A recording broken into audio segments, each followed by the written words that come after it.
हमारी दृष्टि में 5 बातें भगवत गीता जी की बहुत ही स्वीकार योग्य हैं। पहली, गीता जी से तो शिक्षा ये लो, भीड़ भले ही किसी के साथ हो, ये महत्वपूर्ण नहीं है, भगवान जिसके साथ होगा उसी की विजय होगी। ये गीता जी की पहली शिक्षा है। कौरवों के पास भीड़ थी पर भगवान नहीं थे, पांडवों के पास भीड़ नहीं थी पर भगवान थे। परिणाम, कौरव हार गए, पांडवों की विजय हो गई। ये गीता जी की पहली शिक्षा है। श्रीमद् भगवत गीता की दूसरी शिक्षा सुनो, जो हमने समझी। दूसरी शिक्षा, जैसा कर्म करोगे वैसा ही फल प्राप्त होगा। रामचरितमानस में श्री तुलसीदास जी भी कहते हैं,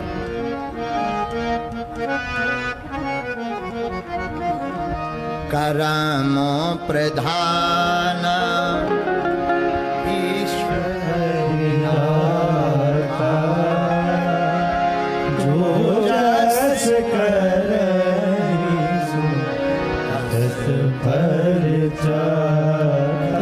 गीता जी का दूसरी शिक्षा, जो जैसा कर्म करेगा मेरे भारत के लोगों वैसा ही फल पाओगे। हम अपने खेत में अगर चने का बीज बोएंगे, चने का पेड़ ही उगेगा, आम का बीज बोएंगे, आम का फल ही प्राप्त होगा। इसलिए माई बाप गिरधर की कुंडली कहती, बिना विचारे जो करे सो पाछे पछताए, काम बिगाड़े आपनो जग में होत हसाए। जग में होत हसाए, चित्त में चैन न पावे, खान पान सम्मान राग रंग मन ही न भावे। और कहे गिरधर कबीराए, दुख कछु टरत न टारे, और खटकत हैं जिए माह किए जो बिना विचारे।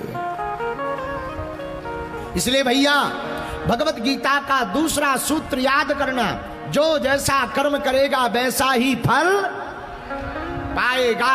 हम जैसा करेंगे वैसा ही पाएंगे। एक बार एक सेठ ने बिना बात के नाराज होकर सेठ होने का रुआब अपने मैनेजर पर झाड़ा। मैनेजर पर गुस्सा हुआ, बेचारा मैनेजर अपने सेठ से कुछ नहीं बोला, तो मैनेजर ने अपने स्टाफ को डांटा। गुस्सा तो उसे भी निकाल ली थी। स्टाफ अब किससे क्या बोले, तो स्टाफ के कर्मचारी ने वॉचमैन को डांटा। अब वॉचमैन अपनी गुस्सा कहां निकाले, तो वॉचमैन ने अपनी गुस्सा अपनी लुगाई पत्नी पे निकाली। और उसकी पत्नी ने, पति पर तो गुस्सा निकाल नहीं सकती, बेचारी रही होगी हमारे तरफ की, तो पत्नी ने गुस्सा अपने बच्चे पर निकाली, पीट दिया बच्चे को। बच्चे का दिमाग खराब। अब बच्चा किस पे गुस्सा निकाले, तो बच्चे ने एक कुत्ता पे जोर से पत्थर मारा, कुत्ता भागा।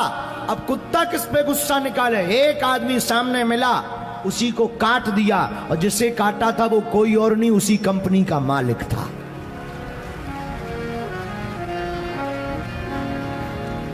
वो सेठ पूरे रात ये सोचता रहा कि आखिर कुत्ता ने हमको क्यों काटा,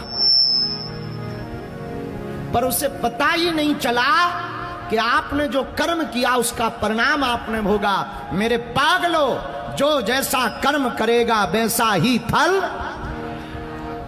अरे जैसा कर्म किया है तुमने वैसा ही फल पाएगा।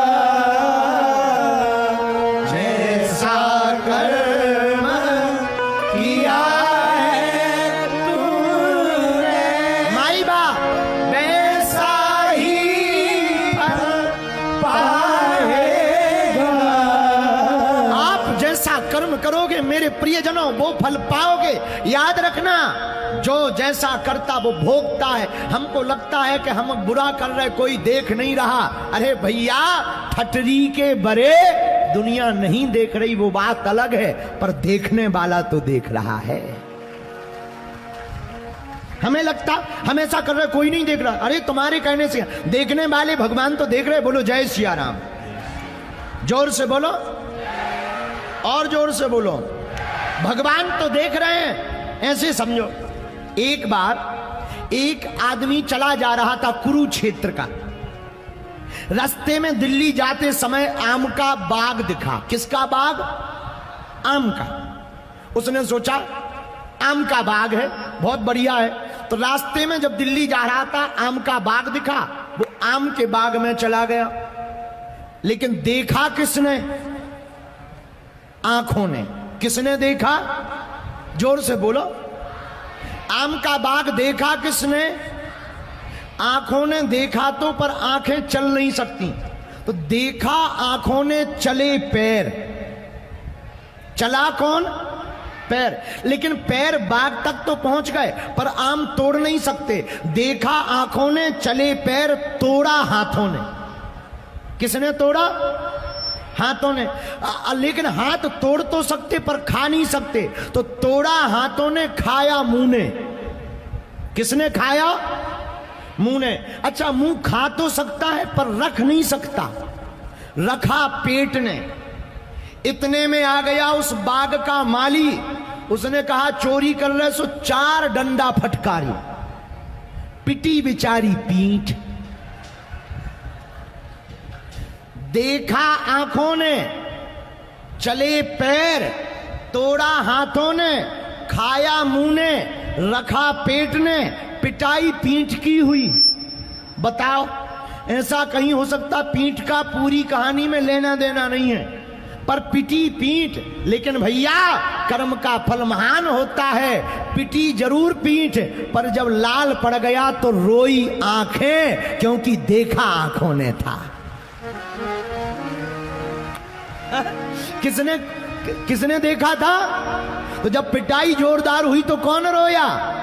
आंखें रोई, क्योंकि आंखों ने ही देखा था। इसलिए रामचरितमानस में कली कुलशेखर श्री तुलसीदास जी महाराज अपनी वाणी में कहते हुए बड़े भाव से कहते हैं, कर्म प्रधान विश्व कही राखा, कर्म प्रधान विश्व कही राखा, जो जस करहि सो तस फल चाखा, जो जस करहि सो तस फल चाखा।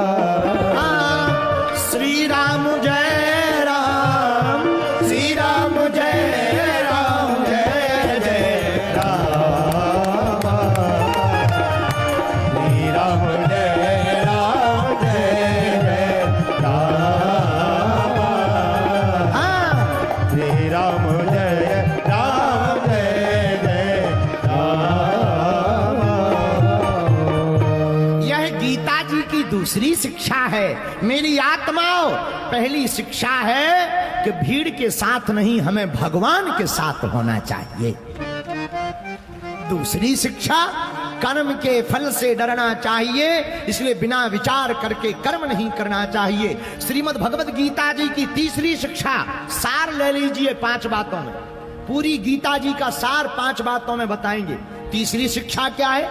मृत्यु से नहीं डरो, मौत से मत डरो, मौत के डर से डरो। किससे डरो?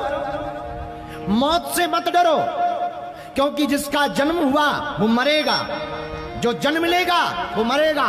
आया है सो जाएगा, राजा रंग फकीर। ओ कोई सिंहासन चढ़ा, कोई बंधा जंजीर। अच्छा, सिंहासन चढ़कर कौन जाएगा? धर्मी सिंहासन चढ़े, पापी डंडे खात, और दया धर्म करते रहो, मानो मेरी बात।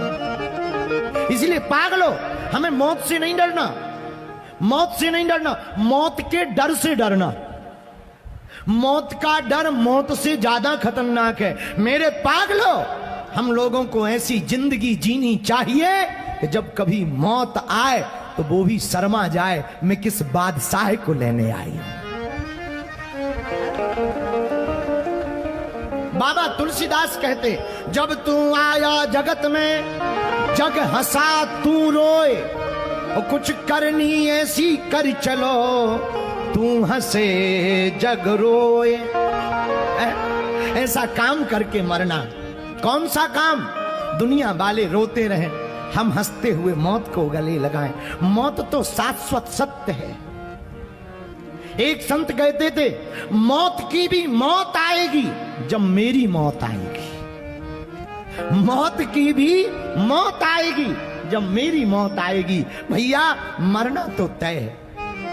हमारे पास में 80-80 साल के वृद्ध आते हैं, 80-80, 90। एक बार कुरुक्षेत्र का आया 95 साल का। हमने कहा और बताओ क्या चाहिए? बोले गुरुजी ऐसी भभूति दे दो कि हम मरे ना। हमने कहा कुछ दिन में ठटरी भरने वाली है और तुम कह रहे मरे ना। अरे ऐसी भभूति हमारे पास होती तो पहले हम ही ना खा लेते, तुम्हें देने के पहले हम ही ना खा लेते। ऐसे ही एक बार हम वहां गए मुंबई, बहुत पहली बार मुंबई गए। सब मिलने के लिए आए। बागेश्वर बाबा आया। जिनके घर पर हम रुके थे वो एक जड़िया जी हैं, बहुत अच्छे हैं, सज्जन हैं। तो वहां के एक बहुत बड़े फिल्म अभिनेता हमसे मिलने आए, बहुत बड़े एक्टर हैं। वो मिले, लोगों ने परिचय करवाया। हमने कहा बहुत अच्छा, बड़े बड़े लोग आए। हमने कहा बहुत अच्छा, स्वागत है। वे बोले हमने सुना बाबा जी आप पर्चा बनाते। हमने कहा हमने भी यही सुना है कि हम पर्चा बनाते। तो बोले बाकी तो सब ठीक है, हम चमत्कारों पर उतना ज्यादा भरोसा नहीं करते, हम तो स्पिरिचुअल आदमी हैं।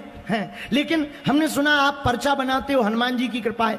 आप हमारे पर्चे में ऐसा कुछ लिख के दो कि जो कभी टले ना, कटे ना, शाश्वत सत्य हो। हमने कहा लाओ पेन कागज। हमने पेन कागज लिया और उनके कागज पर लिखा, मरना तय है, तुम्हारे बाप में दम हो तो बच जा। उन्होंने कहा था कि ऐसा लिख कर दो जो कभी कटे ना, जो कभी झूठा ना पड़े। हमने लिख दिया मरना तय है, तेरे बाप में दम हो तो बच जा। उसी दिन से पागल हो गया। बोले गुरुजी हम गए चेले। पर भैया ये बात उदाहरण की है, सत्य तो यह है गीता जी का ज्ञान, गीता का उपदेश भगवान श्री कृष्ण श्रीमद् भगवत गीता में श्री कुरुक्षेत्र में खड़े होकर के पार्थ अर्जुन को कहकर सुनाते हैं। नैनम छिन्दति शस्त्राणि नैनम दहति पावकः न चैनम क्लेशद्यन्त्यापो न शोक्यति मारुतः।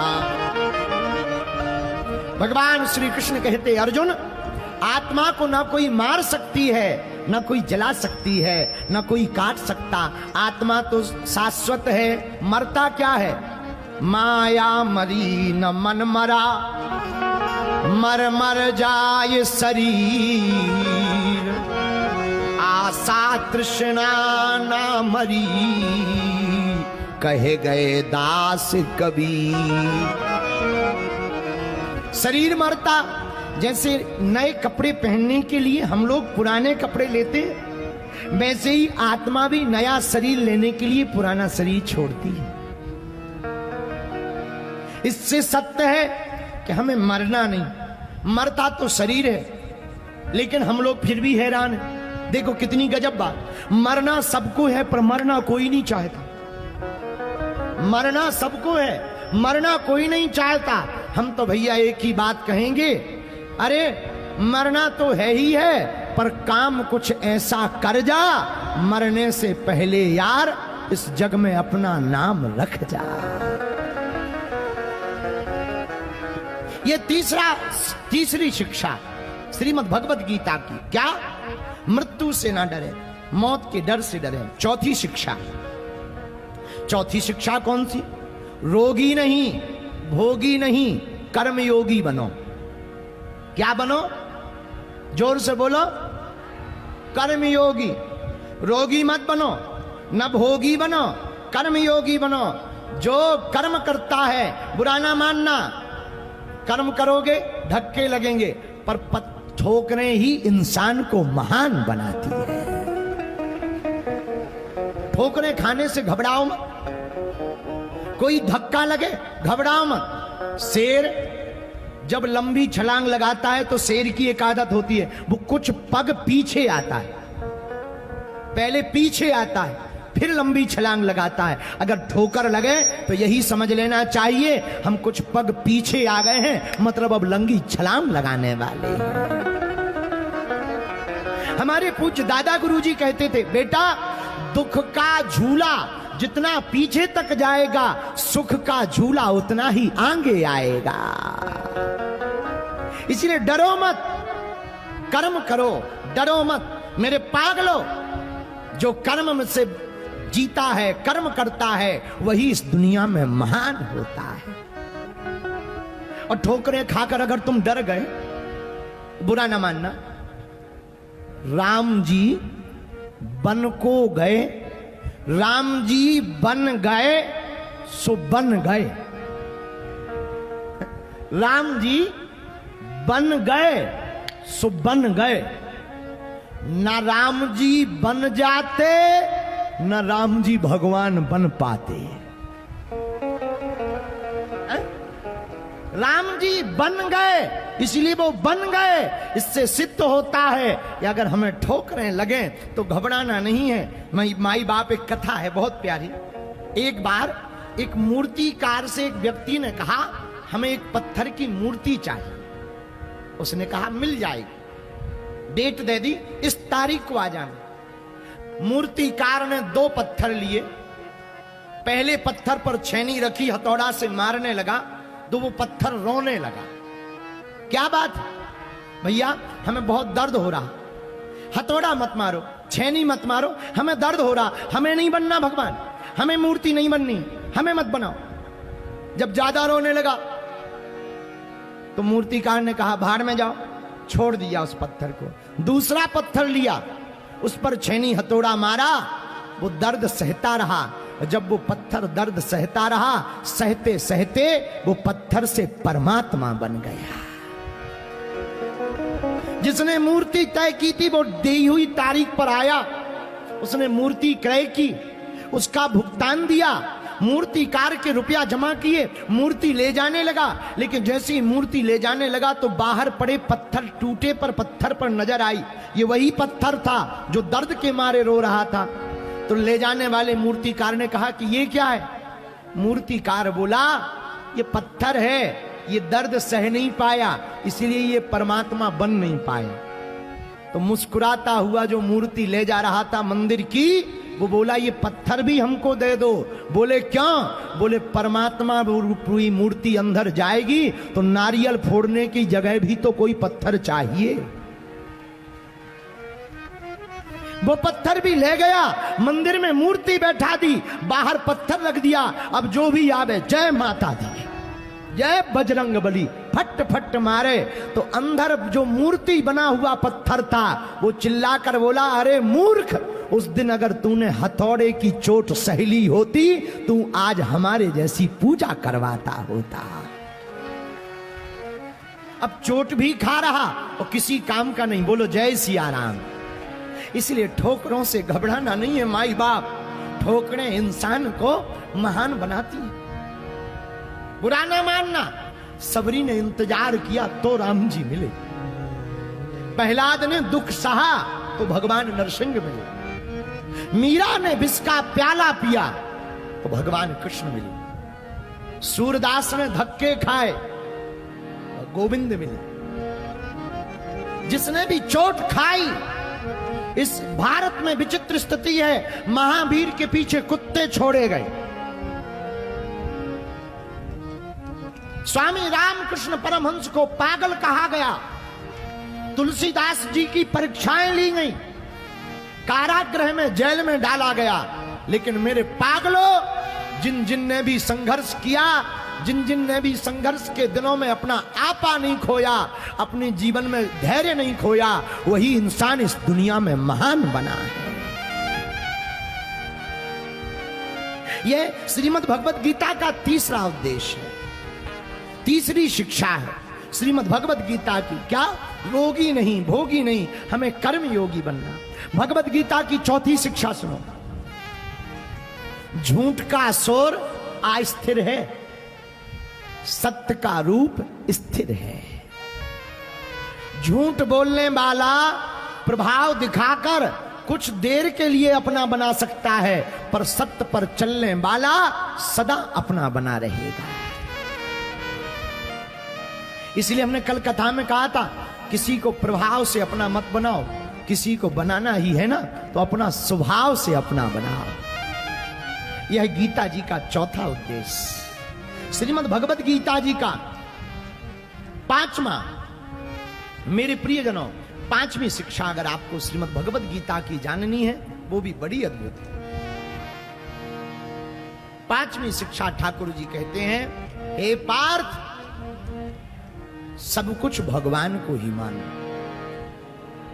जड़ भी मैं हूं, चेतन भी मैं हूं, प्रकृति भी मैं हूं और परमात्मा भी मैं हूं। मतलब सब कुछ परमात्मा है, प्रकृति भी परमात्मा है, हम भी परमात्मा है, तुम भी परमात्मा हो, जगत भी परमात्मा है, सब भगवान मय है। इसलिए तो तुलसीदास जी ने चौपाई से वंदना की, सिया राम मैं सब जग जानी, सिया राम मैं सब जग जानी, सिया राम मैं सब जग जानी, सिया राम मैं सब जग जानी, करहूं प्रणाम जोरी जुग पानी, करहु प्रणाम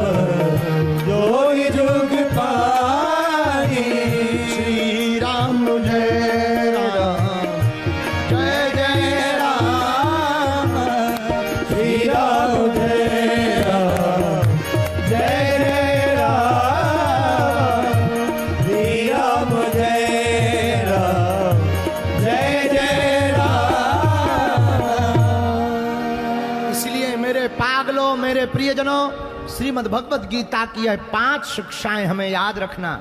भीड़ का साथ नहीं, भगवान के साथ खड़े होना। दूसरी शिक्षा, मौत से नहीं, मौत के डर से डरना है। तीसरी शिक्षा, कर्म को विचार पूर्वक करना है। चौथी शिक्षा, रोगी और भोगी नहीं, हमको कर्म योगी बनना है। और पांचवी शिक्षा, जो कुछ भी है उसे भगवान मानना है। सब भगवान का है, भगवान हमारे हैं। एक बात और देखो, गीता जी बड़ी अद्भुत ग्रंथ है। इसे पढ़ने के हिसाब से पढ़ोगे तो तुम्हें कुछ समझ में नहीं आएगा। गीता जी को कंठस्थ करने के हिसाब से पढ़ोगे कुछ समझ में नहीं आएगा। गीता जी को तो भगवान का अमृत मान करके अध्ययन स्वाध्याय करोगे तो ही तुम्हें गीता जी का भाव समझ में आएगा, क्योंकि संकेत में पूरा सार है। जैसे निशान लगी रहती ना रोड के किनारे, ऐसे तीर बना रहता, लंबा तीर बना रहता, चौकोर तीर बना रहता, वो निशान बताते हैं कि आगे चौराहा है, आगे मोड़ है। वैसे ही गीता जी है, गीता जी में निशान लगे हुए हैं, संकेत लगे हुए हैं। जो उन संकेतों को पकड़ लेता है वही भगवान की वाणी को समझ जाता है। लेकिन अब आजकल के लोग तो ठीक है, ये हनुमान जी बचाएं। एक बार हमें एक हरियाणा का आदमी मिला, हमने कहा और बताओ कहां से हो? बोले गुरुजी कुरुक्षेत्र से। हम कहा गीता जी सुनते हो? गीता जी हाँ हाँ गुरुजी, हम तो गीता का उपदेश 35 साल से सुन रहे। 35 साल। हम कहा बहुत अच्छा, पर हमने कहा एक बात बताओ, तुम गीता जी का उपदेश 35 साल से सुन रहे, सुधरे नहीं हो? बोले गुरुजी आप कहीं भगवत गीता तो नहीं समझ रहे? हमने कहा हाँ। अरे बोले गुरुजी हम गीता जी वो भगवत गीता नहीं कह रहे, हमारी लोगाई का नाम गीता है। आओ आओ आओ। बोले उसका उपदेश 35 साल से हम सुन रहे। हम कहा तो ठीक है, फिर सुधरना में पक्का नहीं है, फिर तो ठीक है, बजरंग बली ही बचाएं। बोलो जय सिया राम। जोर से बोलो, और जोर से बोलो। इसलिए भैया श्रीमद् भगवत गीता हमारे राष्ट्र की धरोहर है। गीता सुगीता कर्तव्य किमिन्हि शास्त्र विस्तरई या स्वयं पद्मनाभस्य। यह ठाकुर जी के मुखारविंद से कही हुई वाणी है। हम लोगों को प्रतिदिन भगवत गीता का एक श्लोक, एक अध्याय कुछ वाणी अवश्य पढ़नी चाहिए। जो गीता जी को पढ़ता है, गीता जी के उपदेशों को समझता है, सुनता है, उसके जीवन में तत्वबोध की प्राप्ति होती, ब्रह्म ज्ञान की प्राप्ति होती और आत्मज्ञान से वह परमात्मा के ज्ञान को पा जाता है।